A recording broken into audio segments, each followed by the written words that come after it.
पूरी प्रकृति को हम 4 भाग में विभाजित कर सकते हैं। प्रकृति का प्रथम भाग है जड़ तत्वों का समुच्चय, मिट्टी, पानी, आग, हवा, आकाश, चांद, सूरज और जितने कुछ भी दिखाई पड़ते हैं वो सब जड़ तत्वों का समुच्चय है। और ये जड़ तत्व अपनी धर्म गुण क्रिया से चलते हैं, इसमें कभी विकृतियां नहीं आती हैं, ये अभी कभी अपने धर्म को छोड़ते नहीं हैं। देखें क्या, कोई धर्मात्मा हो और वो पूजा करने लग जाए और उसी के सामने अगर आग लग जाए तो क्या आग ये कहेगी कि यहाँ पर तो धर्मात्मा बैठा है, इसको मैं नहीं जलाऊंगी? कहेगा? क्यों नहीं कहेगा? क्योंकि आग का स्वभाव है जलाना, वो कभी भी किसी क्षण वो अपना स्वभाव छोड़ सकता नहीं। पानी का स्वभाव है शीतलता, कितनों भी आप आग बरसा लें या अग्निकुंड कर लें या हवन कुंड ही रख दे और उस हवन कुंड पर आप पानी डालें तो हवन कुंड बुझेगा कि नहीं बुझेगा? पानी ये नहीं सोचेगा कि यहाँ पर भगवान के लिए उपासना हो रही है, यज्ञ हो रहा है और इसमें पानी डाला, इसलिए इसमें जो अग्नि कुंड में हवन डाला जा रहा है इसलिए मैं इसको नहीं बुझाऊंगा, नहीं कहेगा। पानी पड़ेगा तो हवन कुंड भी जलेगा, बुझ जाएगा और आग लगेगी वो भी बुझ जाएगा। सही है? इसी प्रकार से गंगा की पानी जो प्रवाहित हो रहा है हम सब के लिए, उस गंगा में कोई हिंदुस्तानी आदमी जाएगा, उसकी भी प्यास बुझ जाएगी, वो भी तृप्त होकर के आएगा। कोई विदेशी आदमी जाएगा, वो भी तृप्त होकर के आएगा। कोई हिंदू जाएगा, वो भी तृप्त होकर के जाएगा। कोई मुसलमान आएगा, वो भी तृप्त होकर के आएगा। कोई ब्राह्मण जाए, चाहे कोई भी चले जाए, क्या गंगा कोई पक्षपात करने वाली है? चांद, सूरज, जितने भी प्रकृति के तत्व है वो अपने गुण और धर्मों पर चलते हैं, वहां किसी के लिए कोई पक्षपात होता नहीं है। आप बोलेंगे जी पक्षपात क्यों नहीं होता? तो उसका एक ही सूत्र है कि जड़ तत्व अपनी प्रकृति को कभी छोड़ता नहीं है, अपने धर्म को कभी छोड़ता नहीं है। दूसरा है जड़ तत्वों से ही जुड़े हुए वनस्पति जगत। मैंने कहा पूरे ब्रह्मांड को, पूरे प्रकृति को हम 4 हिस्सों में विभाजित कर सकते हैं। पहला विभाजन है, पहला चरण है, पहला भाग है वो जड़ तत्वों का समुच्चय। दूसरा चरण या दूसरा भाग है वनस्पति जगत, पेड़ पौधा वनस्पति के रूप में जो देखते हैं, वो वनस्पति और पेड़ पौधा भी कभी भी अपना धर्म छोड़ते नहीं है। जहर कोई खाएगा तो धर्मात्मा भी मरेगा, शराबी भी मरेगा और सब मर जाएंगे। गुलाब के पुष्प के पास जाएंगे तो धर्मात्मा को भी सुगंध आने वाली है और पापात्मा को भी दुर्गंध हो जाएगा। क्या अपना मूल प्रकृति कभी भी पदार्थ बदलते नहीं है। अच्छा जी, ये जो गृहस्थ है उसके लिए तो करेला मीठा मीठा है और संतों के लिए कड़वा कड़वा हो जाएगा, ऐसा होगा क्या? नहीं होने वाला है। बात समझ में आ रही? बहुत आज प्रारंभ में शुरुआत है, शुरुआत में मैं इसी से लेकर रहा हूं कि हमारे वनस्पति जगत भी अपने धर्म को, अपनी प्रकृति को कभी छोड़ते नहीं है, अपने धर्म पे चलते हैं। तीसरी चीज है वो क्या है? जितने भी जीव जंतु हैं मनुष्य के अलावा, जिसको आप गधा कह सकते हैं, घोड़ा कह सकते हैं, बैल कह सकते हैं, बिल्ली कह सकते हैं, कुत्ता कह सकते हैं और नाना प्रकार के जितने जीव जंतु हैं, जितने प्रकार के नाम ले लीजिए, याद कर लीजिए, वो जीव जंतु भी इस प्रकृति के तीसरे भाग हैं, तीसरे हिस्सा है। और वो जीव जंतु भी अपनी प्रकृति को कभी, अपने स्वभाव को, अपने धर्म को छोड़ता। एक कुत्ता है जो 1000 साल जैसे भूखता था आज भी वैसे ही भूख रहा है, सही ना? उसके प्रकृति में कोई बदलाव आया? गाय जैसे 1000 साल थी आज भी वैसे है। प्रकृति के जितने भी जीव जंतु हैं उनके मूल स्वभाव में, मूल प्रकृति में, मूल धर्म में कोई परिवर्तन नहीं दिखता। कभी कभी मुझे दुख लगता है इस बात के लिए कि जब आदमी गलत करता है ना, आदमी कोई पाप करता है, आदमी कुकर्म करता है, आदमी जब हिंसा करता है, आदमी जब गलत खाता पीता है, तो निरीह जानवरों का उदाहरण देते हैं। तुम पशु से भी गेबीते हो। अरे पशु ने कौन सा गलत काम कर दिया बताइए तो? पशु ने कौन सा पाप कर दिया है? आज तक देखे कोई पशु शराब पीता हो, कोई पशु हिंसा करता हो अनावश्यक रूप से? प्रकृति को छोड़ करके मैं बोल रहा हूं। जिसकी प्रकृति है मांस खाने की, जैसे सिंह की, तो वो तो प्रकृति है उसकी। लेकिन याद रखिए, अगर सिंह मांस खाने की उसकी प्रकृति है तो उसके सामने में आप घास डाल दीजिए, वो घास खाने वाला उसकी प्रकृति है। लेकिन इस प्रकृति के जो चौथे स्तंभ है, चौथा भाग है, जिसको हम मनुष्य कहते हैं, उसी मनुष्य के लिए सारा धर्म ग्रंथ, सारा उपदेश, सारा साहित्य और जितने भी सत्संग और प्रवचन होते हैं केवल एक इंसान के लिए है। क्योंकि ये जो इंसान है अपने पद से भटक गया है, अपने धर्म से डिग गया है, अपनी प्रकृति को छोड़ चुके हैं और अपने स्वभाव को भूल चुके हैं। अगर हम सब अपनी प्रकृति में, अपने स्वभाव में रहना जान जाएं, सीख जाएं, तो इसी को धर्म कहते हैं, इसी को परमार्थ कहते हैं और इसी से हमें सुख और शांति मिल सकती है। ये धर्म का जितने भी उपदेश होते हैं केवल हमें अपने प्रकृति को पहचानने के लिए है। इसलिए सर्वप्रथम हम अपने साथ तो अन्याय करते ही हैं।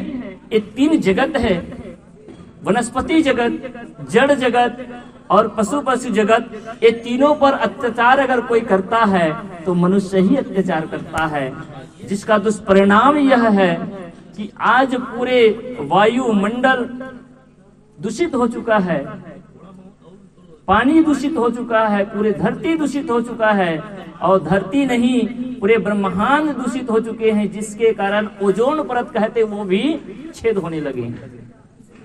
किसके कारण? केवल एक इंसान के कारण। और उस इंसान की क्या गलती है? तो क्रूर कबीर साहब ने कहा, एक कला के बीच रे विकल होत सब ठाव। एक कला के कारण, वो कौन सी कला है? जीने की कला नहीं जानते, सुंदर व्यवहार करने की कला नहीं जानते, सुख से रहने की कला नहीं जानते, दूसरों को सुख देने की कला नहीं जानते, जिसके कारण हम सब दुखी हैं, परेशान हैं, अक्लांत हैं। क्यों अक्लांत हैं? इसलिए अक्लांत है क्योंकि हमारा जो मन है, हमारा जो स्वभाव है वो नीचे की ओर बहता है, गंदगियों की ओर बहता है। एक बार की बात है, एक बार नारद जी, देखिए हमारे संचालक जी ने पहले कहते थे कहानी ज्यादा कहते हैं। वैसे मैं कहानी ही नहीं कहता, अवसर मिलता है कहानी भी कह देता हूँ। अगर आप लोग चाहेंगे एक भी कहानी ना कहो तो कभी भी नहीं कहूंगा आपके 3 दिन तक। लेकिन आइए कहानी ही सुन लेते हैं। बोले सदगुरुदेव की। तो नारद जी, ये माइक को थोड़ा सही करवा भैया, तो गला फाड़ देगा। तो नारद जी स्वर्ग लोग गए। देखिए स्वर्ग की चर्चा करने में बड़ा मजा आता है। जब गीता भागवत की कथा होती है ना, पुराणों की कथा होती है, तो लोगों को मजा आता है। क्यों? क्योंकि यही बताया जाता है कि स्वर्ग में ये सब मिलने वाला है। स्वर्ग की चर्चा होती है तो बड़ा आनंद आता है। तो नारद जी कहाँ पहुंच गए? स्वर्ग पहुंच गए। तो स्वर्ग में देखते क्या है कि वहां सुना सुना है, बहुत खाली खाली दिखे। जब खाली खाली दिखे तो नारद जी ने इंद्र देवता से कहा कि देखिए आप यहाँ के राजा हैं, स्वर्ग के मालिक हैं, और आपके पूरे नगर खाली खाली लगता है, यहाँ कोई आना क्यों नहीं चाहते हैं? नारद ने कहा कि मैं इस आपके इस देवलोक को देखता हूँ तो यहाँ कोई खाली खाली है, कुछ दिखते नहीं है, ज्यादा लोग है नहीं, यहाँ आना क्यों नहीं चाहते हैं? तो इंद्र ने कहा देखो भाई, हम तो प्रयास बहुत करते हैं, नाना प्रकार की विधि करते हैं, संत गुरुजन को हम भेजते हैं, यहाँ तक भगवान भी अवतार लेकर जाते हैं ताकि सुधर करके कुछ लोग तो स्वर्ग में आए, लेकिन क्या करिए, जो इंसान है ना वो स्वर्ग आना नहीं चाहता है। नारद जी ने कहा कि स्वर्ग कैसे नहीं आना चाहेगा? अरे इतने धर्म होता है, इतना उपवास करते हैं, इतना व्रत करते हैं, इतना तीर्थ करते हैं, इतना जाप करते हैं, इतना पूजा पाठ करते हैं, देखिए कितना होता है। अगर हिंदू भाई है तो हर घर में भगवान की देवी देवता की मूर्ति होगी जिसकी उपासना होती है, आरती वंदन करते हैं और सब प्रभु से प्रार्थना करते कि हम स्वर्ग जाएंगे। और जब आदमी कोई मरता है ना तो कार्ड में क्या लिखते हैं? कोई ने आज तक नरकवासी लिखा है? हम सब क्या लिखते हैं? स्वर्गवासी। यानी हमारा जो दादा है, दादी है, पोता है, नाती है, जो भी यहाँ से दुनिया से चल गए, कहाँ गए? स्वर्ग में। नारद जी ने कहा कि सब स्वर्ग जाना चाहते हैं और आप कहते कोई स्वर्ग नहीं आना चाहते। इंद्र ने कहा भैया हम तो यही देखते कि हमारे स्वर्ग में कोई आना ही नहीं चाहता। नारद जी ने कहा देखता हूँ कैसे नहीं आते, मैं धरती लोक पे जाता हूँ। कहे आप जाइए। नारद जी धरती लोक पे आ गए। धरती लोक पर आ गए तो सबसे पहले एक जंगल से पार करके जब नगर में प्रवेश किए तो कुछ बच्चे खेल रहे थे। उसके पास गए। नारद ने सोचा कि देखो ये बड़े बुजुर्ग लोग तो जाना नहीं चाहते क्योंकि ये दुनिया में मस्त है, तो कम से कम बच्चे को मैं पहले पूछ लेता हूँ। छोटे छोटे बच्चे हैं, मन पवित्र होता है, मन साफ होता है, ये स्वर्ग जाना चाहता है कि नहीं जाना चाहता? कहे बेटा, अब देखिए बच्चे बड़ा सहज और सरल भी होते हैं। उसको उसके सामने अगर कोई प्राइम मिनिस्टर आएगा तब भी डर होता नहीं। आप डर जाएंगे लेकिन बच्चा कभी डरता, क्योंकि बच्चा का हृदय तो साफ और सरल होता है। उसके लिए चाहे प्राइम मिनिस्टर हो, चाहे परमात्मा हो, चाहे कोई भी हो, चाहे संत गुरुजन हो, संतों के देखिए हम लोग कभी कभी सोए रहते हैं, बैठे रहते हैं, हमारे बिस्तर पे आकर बैठ जाता है, उसको कोई मतलब नहीं, इतना सहज और सरल होता है उसका हृदय।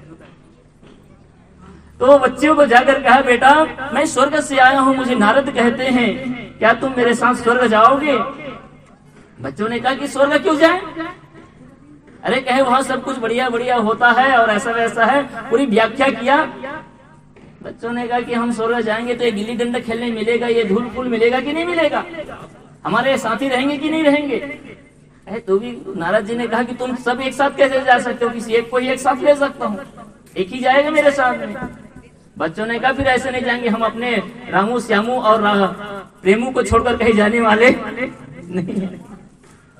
नारद जी ने बहुत समझाया गया कि हम इस धरती को छोड़ करके हम खेल रहे हैं, इतना मजा आ रहा है, इसको छोड़कर नहीं जाएंगे। थोड़ा सा आगे बढ़े, कुछ नवयुवक पान ठेला में बैठे गप मार रहे थे। देखिए गप मारने वाले मिल जाते हैं और गप की कहानी बड़ी अजीब है। बात याद आई तो याद दिला दूं। एक बार 3 गप्पी बैठे हुए थे। एक गप्पी ने कहा देखो जी, जब हमारे दादाजी यहाँ से मर कर गए ना, जब मरे तो 1 करोड़ की संपत्ति छोड़ करके मरे। कुछ लोग डिंग हाँकने वाले बहुत लोग होते हैं। एक ने कहा कि हमारे दादाजी मरे तो 1 करोड़ की संपत्ति छोड़ करके मरे। दूसरा ने कहा यार बस इतना ही। अरे जब हमारा दादाजी मरे तो कितना जानते हो? 1 अरब उसकी संपत्ति लेकर छोड़ करके इस दुनिया से गए। तीसरे ने कहा बस इतनी ही सी बात। जानते हो मेरे दादाजी जब मर गए तो क्या छोड़कर गए? सबने कहा क्या छोड़कर? 1 अरब से भी कोई ज्यादा हो सकता है क्या? सोचा गांव का तो आदमी था तीनों। उसने कहा कि देखो जब मेरे दादाजी मर के गए तो पूरी दुनिया को छोड़कर गए। देखिए उस गप्पी ने तो मजाक में ही कह दिया लेकिन सच्ची बात भी कह दी, क्योंकि हमारा दादा हो चाहे आपका दादा हो चाहे दादी हो, अगर इस दुनिया को छोड़कर जाएंगे तो सब कुछ छोड़कर जाना पड़ेगा। सही कि नहीं? तो कुछ गप्पी लोग गप मार रहे थे, वहीं पर जवान युवक बैठे हुए थे। नारद जी गए और जाकर कहे कि देखो मैं स्वर्ग से आया हूँ, तुम मेरे साथ चलना चाहोगे? युवकों ने कहा कि अरे ये भी तो कमाने खाने का दिन है, मौज मस्ती करने का दिन है, राग रंग करने का दिन है, अभी तो दुनिया का मजा लेने दो। इतने जल्दी लेने आ गए, इतनी जल्दी क्या थी? क्या भैया हम आपके साथ जाने वाले, जाना तो चाहते लेकिन अभी नहीं जाएंगे। नारद जी हार गए। बहुत घूमे, उसको कोई नहीं मिला। तो अंत में बूढ़ा आदमी देखा जिसका दांत टूट गए थे, झुर्रियां पड़ गई थी, आंख से कम दिखाई पड़ रही थी, लाठी के बल चल रहे थे। उसने कहा इसके पास जाता हूं, क्योंकि तो बूढ़ा हो चला है, अब तो इसका मन होगा स्वर्ग जाने का।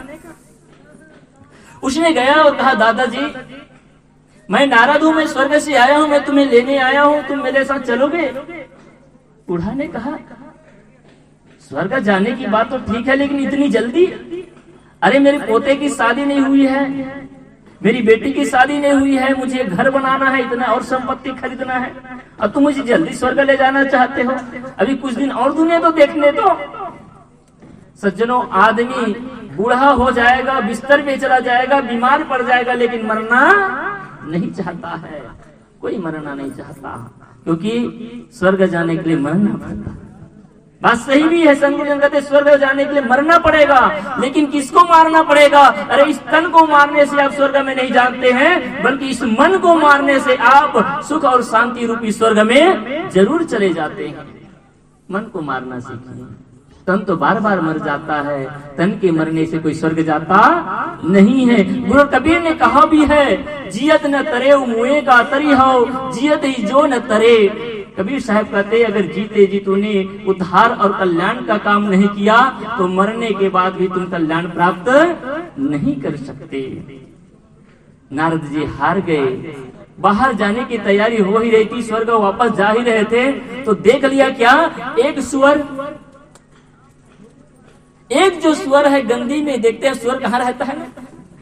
आपके नए ढाबा में सुअर है कि नहीं? नहीं है, धन्यवाद है आप। बोले सद्गुरुदेव की। तो नारद जी स्वर्ग जाने की तैयारी कर ही रहे थे, तो देख क्या लिए कि ये गटर में सुअर जो है, अब राजनांदगांव के करीब तो है ही, तो वहां तो गटर है और सुअर भी देखते होंगे। तो ज्यादातर सुअर कहाँ दिखता है? नालियों में, गंदगियों में, वो वहीं पर खाता रहता है, उसी पर सोता रहता है ज्यादातर। एक सुअर था, वो गंदगी को खा रहा था, और गंदगी को खा रहा था, उसी पर लौट भी रहा था, वैसी पर वही ठंडा ठंडा मोटा तो शरीर होता है। नारद ने कहा कि देखो कोई तो जाना नहीं चाहता, ये सुअर दिखता है, इसको पूछ करके देखता हूँ, ये गंदगी में है, ये तो जाने के लिए राजी होता है कि नहीं होता है?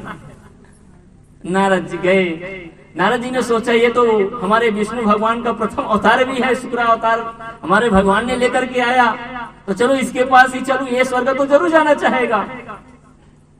उन्होंने कहा शुक्र भगवान प्रणाम। वो जो है सिर को ऊपर उठा करके देखा, अपने ऊपर मुंह कैसे फोड़ करके, कहे मैं नारद जी हूं, मैं स्वर्ग से आया हूं, तुमको स्वर्ग ले जाना चाहता हूं। कथा है, सुअर बोलता नहीं है, जानवर बोलते नहीं है, भावनात्मक कथा है। हम और आप सबको समझाने के लिए संत लोग कहानी भी गढ़ लिया करते हैं। सुअर ने कहा कहाँ जाने की बात? फिर से पूछा, अरे मैं स्वर्ग ले जाना चाहता हूँ, तुम्हें स्वर्ग ले जाना चाहता हूँ। हाँ स्वर्ग तो जा सकता हूँ, लेकिन मिलेगा क्या क्या वहाँ? तो नारद जी ने बड़ा वर्णन किया। वहाँ दूध की नदी बहती है, शरीर कभी बूढ़ा नहीं होता है, भोगों को जितना भोगो कभी छिड़ नहीं होता। तुम यहाँ अगर कितनों भी खाओ तो गंदगी त्याग करना पड़ता है। वहाँ तुम 56 प्रकार के व्यंजन भी खाओ, कितनों भी खाते पीते रहो, शरीर से पसीना नहीं आने वाला है, पेशाब नहीं आने वाला है, गंदगी नहीं आने वाली है, तुम्हारा शरीर बूढ़ा नहीं होने वाला है। स्वर्ग में कोई गंदगी नाम की चीज है ही नहीं। सुअर ने कहा क्या? कहे वहाँ गंदगी होती ही नहीं है। सुअर को थोड़ा संदेह हुआ, उसने फिर चेंज करके पूछा, ये जो मैं खाता हूँ वो मिलता है कि नहीं मिलता है? नारद जी ने कहा क्या ये? अरे ये सब वहां नहीं होता है, तो तुम्हारा स्वर्ग किसका? स्वर्ग कहता है अगर ये गंदगी तुम्हारे स्वर्ग में नहीं मिलता है तो मेरे स्वर्ग 2 कौड़ी का भी नहीं है। मुझे तो अगर स्वर्ग ले जाना चाहते तो पहले इसकी व्यवस्था करो तो स्वर्ग में ले जाओ। नारद ने कहा कि सच में भगवान ने सही कहा कि कोई स्वर्ग जाना नहीं चाहता है। सज्जनों, माता बहनों, ये जो हमारा मन है ना, ये सुअर है, ये सदैव गंदगी में ही रहना पसंद करता है, संसार के राग रंग में ही पसंद करता है। जहाँ नाच नौटंकी होती है, सिनेमा होते हैं, मन को अच्छा लगता है, वहाँ ही हमारा मन रमा करता है। सत्संग में हमारा मन रमता नहीं है। ये मन ही तो स्वर है, ये मन ही तो संसार रूपी गंदगी में चोंच मारता रहता है, खाता ही रहता है, वही पड़ा रहता है। इस मन को हमें हंस बनाने की जरूरत है। जब ये हंस बन जाएगा तो ये मानस सरोवर में रहेगा, मोती चुगेगा और सुंदर वाणी भी बोलेगा। तो मैं कह रहा था कि हमारी प्रकृति में 4 व्यवस्था है, 4 भाग है। एक मनुष्य ही है जो अपने स्वभाव से लाचार होकर के गुरु कबीर ने कहा, हंसा तू तो सबल था, हल्की अपनी चाल और रंग कुरंगे रंगिया तय किया और लगवार। हे हंस, तू तो हंस है, सबल है, शक्तिमान है, लेकिन जो ये हंस होकर के शक्तिमान होकर के भी अपनी शक्ति को भूल करके विषयों के गुलाम हो गया है। एक बार आप रामायण की बात जानते हैं, जब समुद्र पार करने की बात आई, जामवंत जी, हनुमान जी और उनके पूरे सैनिक गण इकट्ठे थे, तो सबने सोचा कि इस समुद्र को कौन लांघेगा, कौन पार करेगा। सबने अपने अपने शक्ति को बखान किया कि मैं 1 कोस जा सकता हूँ, किसी ने कहा 2 कोस जा सकता हूँ, किसी ने कहा 4 कोस जा सकता हूँ, किसी ने कहा मैं जा तो सकता हूँ लेकिन वापस आ जाऊंगी, इसकी कोई गारंटी नहीं है। सब लोग हार गए, थक गए कि होगा क्या। तो जामवंत जी ने कहा कि नारद जी, तुम चुप क्यों बैठे हो, तुम भी तो कुछ बोलो। तो हनुमान जी को कहा, तो हनुमान जी ने कहा कि भला मैं क्या कर सकता हूँ। कहे, तुम जानते नहीं हो, तुम कुछ भी कर सकते हो, तुम में अपार शक्ति है, तुम 1 समुद्र क्या 7 समुद्र को भी पार होकर के आ सकते हो। जामवंत जी ने जब उनकी शक्ति का परिचय कराया, उसको साहस दिया, उसको हिम्मत दिया, तो उसी हनुमान ने लंका को जला करके वापस भी आ गए। ये संत गुरुजन ही तो जामवंत है, जो हमारे अंदर छिपे हुए शक्ति को जगाने का काम करते हैं। ये सत्संग जगाने के लिए ही तो है। हम सब सो जाया करते हैं और ये संत गुरुजन हमें जगाने का निरंतर काम करते हैं। कोई नई बात नहीं आती है, उसी बात को बार बार बताते हैं। जागो लोगो मत सो, न करो नींद से प्यार, और जैसे सपना रैन का तैसा यह संसार। हम सदैव रोज सो जाया करते हैं, बीच बीच में आकर के संत गुरुजन हमें जगाने का काम करते हैं कि जागते रहो, जागते रहो। फिर हम पुनः सो जाते हैं। क्या करना है, हमें जानना है और जागना है। जानना क्या है, इस सत्संग के माध्यम से 3 दिनों में और श्रवण करने को मिलेगा, जिसका प्रथम बिंदु बस बता दूं कि अपनी अंतरात्मा को, चेतन सत्ता को, आत्मा राम को जानना है, और जान करके हमें अपनी शक्ति को पहचान करके जागना है। जब तक हम अपनी शक्ति को नहीं पहचानेंगे, जब तक हम अपने को कमजोर समझे रहेंगे। एक बार क्या हुआ, एक बार कुछ राजा एक दूसरे देश पर आक्रमण कर दिए। जब आक्रमण कर दिए, दूर से आ रहे थे, तो जो राज्य का जो राजा था, उसने अपने सैनिक को लेकर जा तो रहे थे, लेकिन सब बड़े उदास थे, सब बड़े उदास थे। और उदास होकर के यूं ही जा रहे थे। अब लड़ना तो था, लेकिन उदास थे। क्यों उदास थे? क्योंकि पता चल गया था जो आक्रमणकारी जो राजा है वो बहुत शक्तिशाली है, बहुत बलवान है, और इसलिए पहले से डर करके, हार करके वो उदास होकर के लड़ तो रहे थे, लेकिन किसी के मन में उत्साह नहीं था, प्रेम नहीं था, शौर्य नहीं था, बस यूं ही चले जा रहे थे। एक मंदिर था, मंदिर में एक संत रहा करते थे। संत ने देखा कि ये सैनिक लोग तो लड़ने के लिए जा रहे हैं, लेकिन किसी के मन में, किसी के चेहरे में चमक नहीं है, विजय पाने की ललक नहीं है, इसमें आक्रमण करने की शक्ति नहीं दिख रही है। संत ने राजा के पास गया और कहा कि तुम लोग जा कहाँ रहे हो? तो उसने कहा कि हमारे देश पर आक्रमण होने वाला है, हम उसकी रक्षा के लिए जा रहे हैं। संत ने भाव दिया कि ऐसी स्थिति में रक्षा नहीं हो सकती, क्योंकि जो पहले से हार गया हो उसको हराना कोई देर लगती नहीं। संत ने कहा कि देखो, इस देवी माँ के मंदिर में आप आशीष ले लो, और जब आशीष मिल जाएगा तो आपका विजय निश्चित है। ध्यान से सुनिए। उसने कहा, संत ने कहा कि अगर यहाँ से अगर तुम आशीष लोगे और देवी माँ का आशीर्वाद मिल जाएगा तो तुम्हें विजय पक्का मिलने वाला है। राजा ने मंदिर के अंदर प्रवेश किया, प्रणाम किया। प्रणाम करने के बाद उसने बाहर आया तो कहा कि देखो कि मैं एक सिक्का उछालता हूँ और तुम जो मांगोगे अगर वो मिल गया तो तुम्हारा विजय होना पक्का है। राजा ने कहा ठीक है। तो उसमें एक सिक्का उछाला, सोने का सिक्का था, उछाला और राजा ने जो मांगा उछाला और नीचे गिरा तो देखा कि वो जो चाहता था चिट्टीपट, जो आप समझते हैं जैसे आपका क्रिकेटर में होता है, क्रिकेट ट्रॉफी होने से पहले उछाला जाता है कि किस टॉस उछालते हैं, टॉस उछाले। और देखो तुम्हारे अगर पाले में चले जाए तो तुम टॉस जीत जाओगे, तो तुम टॉस ही नहीं जीतोगे, तुम युद्ध भी जीत जाओगे। सहयोग से राजा ने जो सोचा वही आ गया। बड़े उत्साह हुए। चंद्र ने हुंकार भर के कहा कि देखो तुम टॉस जीत चुके हो, माँ का आशीर्वाद मिल चुका है, अब कितना बड़ा दुश्मन हो तुमको हरा सकता नहीं है। पूरे दम खम के साथ सबके जोश आ गया और जोश के साथ सब लोग लड़ करके लड़ने गए और वो एक दिन में लड़ करके वापस आ गए।